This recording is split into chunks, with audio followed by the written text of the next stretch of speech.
Nous reprenons nos commentaires sur les Actes des Apôtres. Nous nous étions arrêtés au chapitre 13 où Paul et Barnabé étaient à Antioche de Pisidie.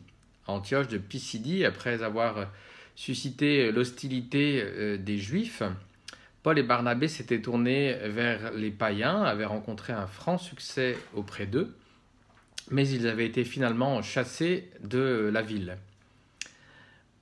Au chapitre 14, Paul et Barnabé se rendent maintenant à Iconium, où le même scénario se reproduit. Ils quittent ensuite Iconium et se rendent à Lystre. À Lystre, Paul est amené à guérir un infirme de naissance dans un discours qui nous rappelle les guérisons opérées par Jésus dans l'Évangile, mais aussi la guérison que Pierre a faite d'un infirme à la porte du temple de Jérusalem. Voilà, dans les trois cas, que ce soit Jésus, Pierre ou Paul, bien donc il y a un infirme de naissance. Celui qui est guéri constate la foi de cet infirme de naissance et l'invite à se relever au nom de cette foi. La foule de païens qui assiste à cette guérison, du coup, se méprend et prend Paul et Barnabé pour Hermès et Zeus, Hermès étant le dieu de la santé.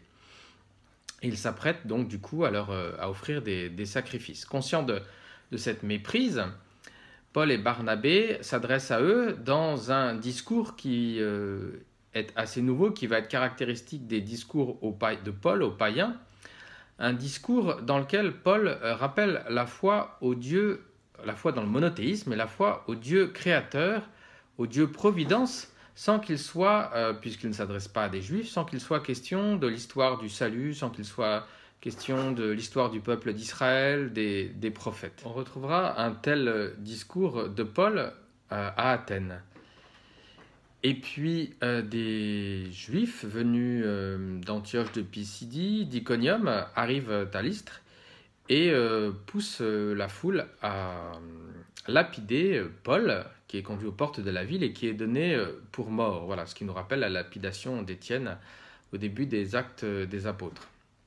Paul et Barnabé vont donc quitter la ville et rentrer à Antioche, non pas cette fois-ci à Antioche de Pisidie, mais à Antioche, la ville dont ils étaient partis, ville dont ils avaient contribué à créer une communauté de croyants, l'église d'Antioche. Dans chacune des villes dans lesquelles ils repassent en rentrant à Antioche, eh bien, Paul et Barnabé, nous dit Luc, affermissent le cœur des croyants. Ils désignent aussi des anciens qui vont devenir responsables des communautés créées. Et puis de retour à Antioche, eh bien, ils vont raconter les merveilles que Dieu a faites pour les païens, combien l'évangile a été annoncé aux païens.